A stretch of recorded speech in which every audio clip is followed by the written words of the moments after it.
അഹമ്മദാബാദ് വിമാനാപകടത്തിൽ മരിച്ച മലയാളി നഴ്സ് രഞ്ജിതയെ സമൂഹ മാധ്യമങ്ങളിലൂടെ അപമാനിച്ചതിന് സസ്പെൻഡ് ചെയ്ത ഡെപ്യൂട്ടി തഹസിൽദാർ പവിത്രനെതിരെ കൂടുതൽ കർശനമായ നടപടി ഉണ്ടായേക്കും. കേരള സർവീസ് റൂളിന് ഘടകവിരുദ്ധമായി തുടർച്ചയായി പ്രവർത്തിച്ചതാണ് ഇയാൾക്ക് കുരുക്കാകുക. ഇത് സംബന്ധിച്ച് അന്തിമ തീരുമാനം എടുക്കേണ്ടത് സംസ്ഥാന സർക്കാരാണ്. പവിത്രനെ ഇന്നലെ ഹോസ്ദുർഗ് കോടതി റിമാൻഡ് ചെയ്തിരുന്നു. സർവീസിൽ നിന്നും നീക്കണമെന്നാവശ്യപ്പെട്ട് വിവിധ കോണുകളിൽ നിന്ന് പ്രതിഷേധവും ഉയരുന്നുണ്ട്. വിവരങ്ങളുമായി കാസർഗോഡ് നിന്ന് കെ വി ബൈജു ചേരുന്നു. ബൈജു, ഏറെ ലജ്ജാകരമായിട്ടുള്ളൊരു സംഭവമായിരുന്നു. കാരണം ഒരു ഉത്തരവാദിത്തപ്പെട്ട ഒരു സർക്കാർ ഉദ്യോഗസ്ഥൻ്റെ ഭാഗത്തു നിന്നും ഉണ്ടാകാൻ പാടില്ലാത്ത, പ്രത്യേകിച്ചും ഒരു മരിച്ച ഒരു യുവതിക്ക് നേരെ, പ്രത്യേകിച്ച് ഒരു മലയാളി യുവതിയെ അധിക്ഷേപിക്കുന്ന രീതിയിൽ സമൂഹ മാധ്യമങ്ങളിലൂടെ പോസ്റ്റ് ഇടുക, പിന്നീട് അയാൾ അറസ്റ്റിലാകുന്നു, സസ്പെൻഡ് ചെയ്യുന്നു. ഒരു കർശന നടപടി എന്ന് പറഞ്ഞാൽ സർവീസിൽ നിന്നും പുറത്താക്കും എന്നല്ലേ മനസ്സിലാക്കേണ്ടത്?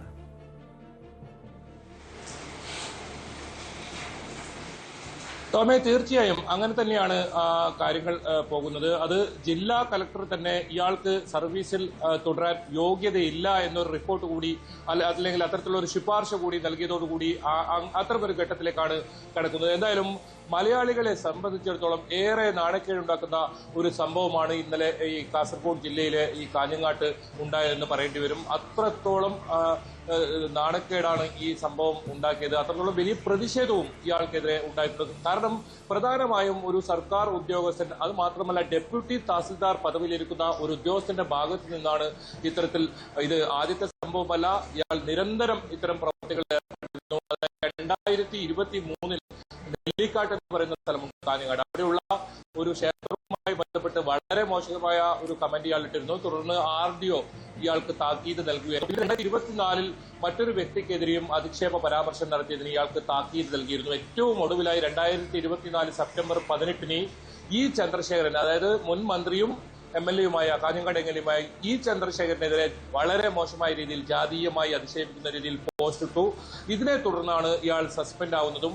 2 മാസത്തോളം ഇയാളുടെ സസ്പെൻഷൻ കാലാവധി ഉണ്ടായിരുന്നു. എന്തായാലും ഇയാൾ നേരത്തെ ഈ CPI അനുകൂല സംഘടനയായ ജോയിന്റ് കൗൺസിലിന്റെ ഒരു ജില്ലാ നേതാവ് കൂടിയായിരുന്നു. ഈ സംഭവത്തോടു കൂടിയാണ് ഇയാളെ ഇതിൽ നിന്നും, സംഘടനയിൽ നിന്നും പുറത്താക്കുന്നത്. എന്തായാലും ഇന്നലെ ഈ സംഭവം, ഈ പോസ്റ്റ് വിവാദം ഉയർന്നതോടുകൂടി, ഇത് ന്യൂസ് 18 ആദ്യം ഈ ഒരു സംഭവം റിപ്പോർട്ട് ചെയ്യുന്നത്. ഇത്രയും ലജ്ജാകരമായ ഒരു സംഭവം നടന്നു, അത് ന്യൂസ് 18 പുറലോകം അറിയുന്നു. വളരെ പെട്ടെന്ന് തന്നെ റവന്യൂ വകുപ്പ് മന്ത്രി കെ രാജൻ ഈ വിഷയത്തിൽ ഇടപെടുകയും ഇയാളെ സസ്പെൻഡ് ചെയ്യുകയും ചെയ്യുകയായിരുന്നു. ഏതായാലും പിന്നീട് ഹോസ്ദുർഗ് പോലീസാണ് ഇയാൾക്കെതിരെ ഈ പ്രഭാകരൻ എന്ന് പറയുന്ന കരിച്ചേരിയുള്ള NSSന്റെ കാഞ്ഞങ്ങാട് മണ്ഡലം പ്രസിഡന്റിന്റെ പരാതിയിൽ മേൽ കേസെടുക്കുന്നത്. അതും വളരെ ശക്തമായ വകുപ്പുകൾ, ജാമ്യമില്ലാ വകുപ്പുകൾ പ്രകാരം കേസെടുക്കുകയും 153A ഉൾപ്പെടെ IT ആക്ട് ഉൾപ്പെടെ ഉള്ള വകുപ്പുകൾ ചുമത്തി ഇയാൾക്കെതിരെ കേസെടുക്കുകയും പിന്നീട് ഇന്നലെ വൈകിട്ടോടുകൂടി 6 മണിയോടുകൂടിയാണ് ഇയാളെ മജിസ്ട്രേറ്റിന്റെ വസതിയിൽ ഹാജരാക്കുന്നതും ഇയാളെ ജയിലിൽ അടക്കുന്നതും. 14 ദിവസത്തേക്കാണ് ഇയാളെ ഇപ്പോൾ റിമാൻഡ് ചെയ്തിരിക്കുന്നത്. ഏതായാലും ടോം സൂചിപ്പിച്ചതുപോലെ തന്നെ കേരള സർവീസ് ചട്ടം അനുസരിച്ച് ഇയാൾക്കെതിരെ നടപടിയെടുക്കേണ്ടതിന് സംസ്ഥാന സർക്കാരാണ്. അത് വളരെ പെട്ടെന്ന് നടപടിയെടുക്കണമെങ്കിൽ സംസ്ഥാന സർക്കാർ വിചാരിക്കണം. അതല്ല നിയമപരമായി ഇയാൾക്ക് നേരത്തെ സൂചിപ്പിച്ചു, ഇതിനു മുൻപ് നിരവധി ആളുകളെ ഇയാൾ സമൂഹ മാധ്യമങ്ങളുടെ ജാതീയമായി പോലും അധിക്ഷേപിച്ചിട്ടുണ്ടെന്ന്. ഇത്തരം ഈ പരാതികളൊക്കെ ഇതിനു മുൻപ് ഉയർന്നു വന്നിട്ടുള്ളതാണ്. അന്നൊക്കെ ഇയാൾക്കെതിരെ നടപടി ഉണ്ടായിരുന്നോ? ഏതെങ്കിലും രീതിയിൽ സസ്പെൻഷന് മുൻപ് നേരിട്ടുള്ള ഒരു ഉദ്യോഗസ്ഥനാണിത്?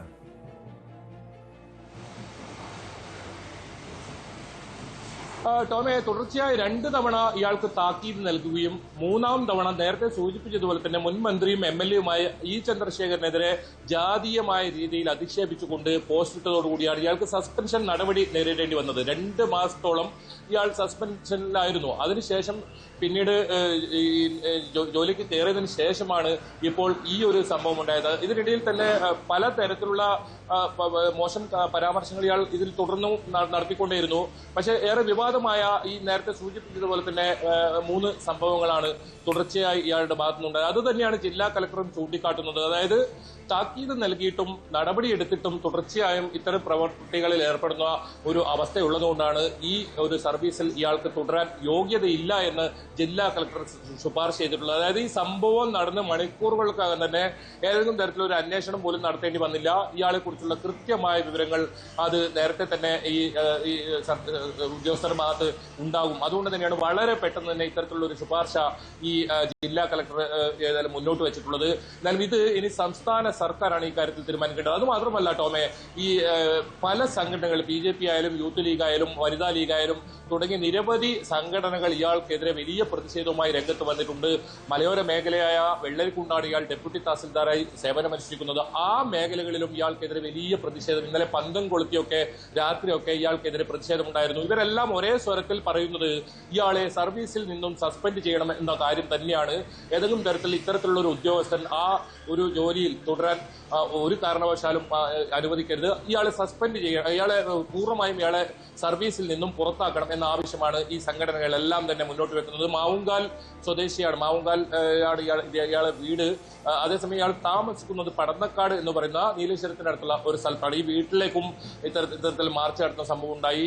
വനിതാ ലീഗിന്റെ നേതൃത്വത്തിൽ കണ്ണുകെട്ടി പ്രതിഷേധ പ്രകടനം നടത്തുന്ന സാഹചര്യം ഉണ്ടായി. ഏതായാലും വലിയ പ്രതിഷേധം ഇയാൾക്കെതിരെ ഉയരുന്നുണ്ട്. അത് മാത്രമല്ല, ഇപ്പോൾ ജില്ലാ കളക്ടറുടെ കാര്യം നേരത്തെ സൂചിപ്പിച്ചതുപോലെ തന്നെ ജില്ലാ കളക്ടറുടെ ഭാഗത്തു നിന്നും ഇയാൾ ഈ ഒരു കസേരയിൽ ഇരിക്കാൻ യോഗ്യനല്ല എന്ന ഒരു ശുപാർശ കൂടി വന്നതോടുകൂടിയാണ് ഇയാൾക്കെതിരെ കടുത്ത നടപടി ഉണ്ടായേക്കാം എന്ന ഒരു നിഗമനത്തിലേക്ക് എത്തുന്നത്. എന്തായാലും അതിന് സാങ്കേതിക പ്രശ്നങ്ങളുണ്ട്. ഒരുപക്ഷെ ഇയാൾക്ക് കോടതിയെ സമീപിക്കാം. തുടർന്ന് അത്തരത്തിലുള്ള സാങ്കേതിക നടപടി ഒരുപാടുണ്ടെങ്കിലും ഏതായാലും നിലവിൽ ഇയാൾ ഇപ്പോൾ സസ്പെൻഷനിലാണ്.